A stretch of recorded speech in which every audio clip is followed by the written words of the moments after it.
So, hello everyone, I am Vineet Garg. First of all, I would like to congratulate Lokesh Wadhwa for this beautiful initiative which he is trying to help all of you out there to prepare better for your examinations of CA final. And I would like to thank him for giving me this opportunity where I can present my views and learnings and experience which I have learned while preparing for my CA final exams.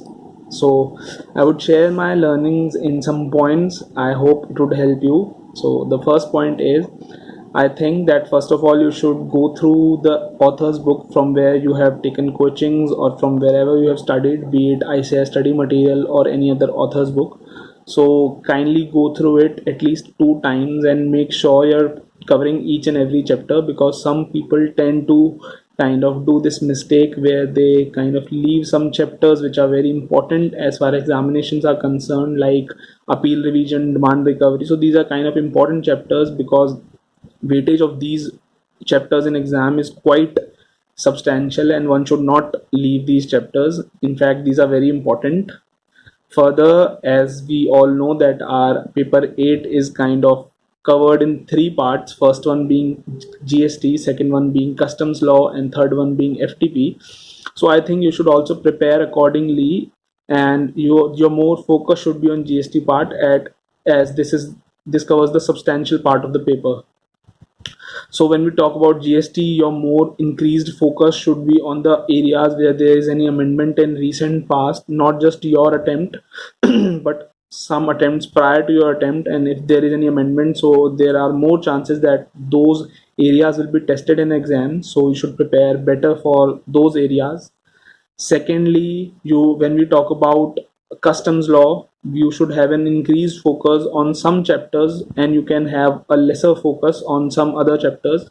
The chapters where you can focus more are like types of duties, valuation, drawbacks. So these three are kind of some of the important chapters which are tested in almost every exam. So you should have a better command over these.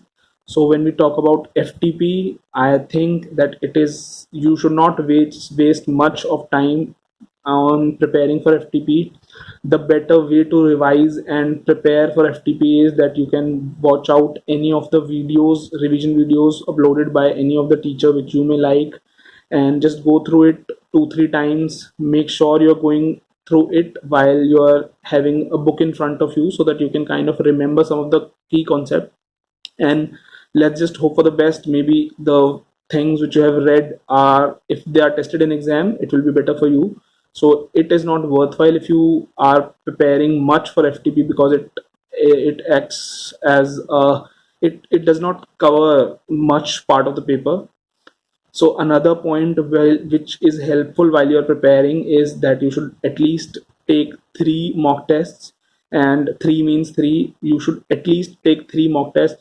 It is my estimate and my experience that, if you prepare for one MTP and just take the MTP, it kind of adds at least 5 marks to the total score of yours in CA final exams. So it is better if you take at least 3 MTPs. It is going to help you a lot. Further, when we talk about GST portion, the question which relates to payment of tax. So basically, what I'm trying to say over here is the question which involves practical concepts of 2-3 chapters of GST, like payment of tax, how to the set of mechanism, ITC, outward supplies, exemption, RCM. So this is a question which is a comprehensive one, and it kind of tests your ability of all the chapters, of some of the more important chapters, and which also enhances your preparation. So it is better if you kind of solve additional 4 or 5 questions which can be found out in previous year exams or your authors or your test series, which is very important apart from the 3 mock tests which you are going to give anyways.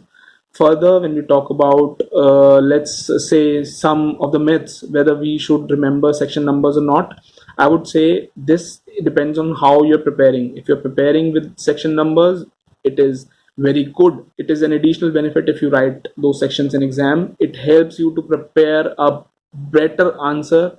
It helps you to present a better answer in the exam. So it is helpful, but make sure you're writing an exact and correct section number with subsection number. It totally depends on you. If you're preparing in such a manner that you're reminding and that you're kind of focusing on section numbers, make sure you're writing it correct. Let's say if you write an incorrect section number, the question asks about assessment of unregistered person, and the section number which you're quoting talks about assessment of non-filers. So the answer would probably harm you more than it could have helped you. So basically the answer checker may just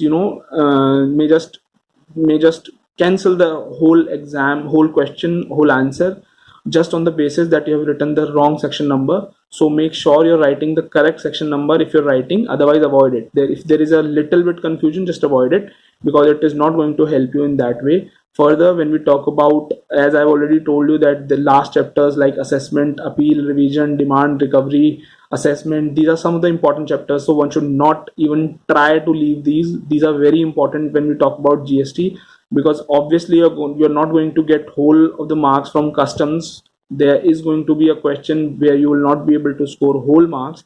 So in order to compensate for those, in order to compensate for GST, prepare well for these chapters which I'm talking about, last chapters. These are easy, it's just that you're not reading them and you're finding it difficult. Once you start reading these questions, you are going to find it amazing that these are so easy to score. Further, if you're facing any kind of problem in any of the chapters, you can refer to ICS study material. There are various wonderful charts where it is very easy to link and remember.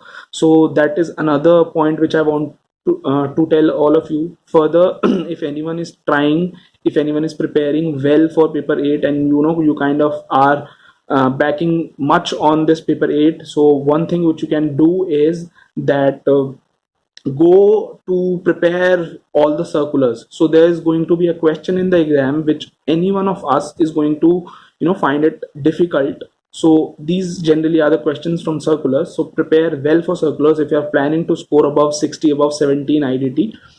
Further, I think that's it from my side. Looking forward to your comments and queries. All the best. Thank you.